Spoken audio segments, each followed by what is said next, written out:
Now, we already talked about the constraints. Now, the constraints to anything that you want to get done, anything you want to raise awareness to, is never a pleasant thing. But let's talk about how we can jump over those constraints. There are several ways.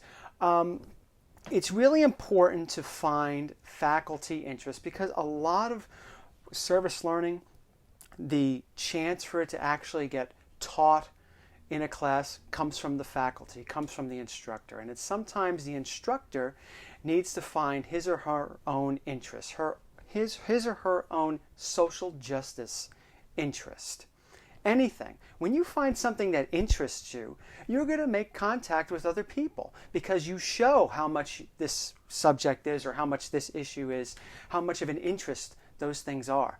And students pick that up. I had a student recently say, when we were talking about, is it possible to motivate somebody? And one student, older student, non-traditional student, said, absolutely.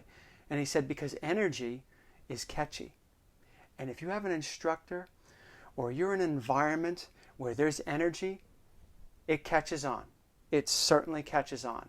So that's one way to jump over some of those constraints, because one of the biggest constraints is faculty involvement. Faculty, do they even want to get involved in something like this? So with the website, if somebody, faculty member, educator, is coming to my website to look a little bit up, look up some information on service learning, they already have somewhat of an interest.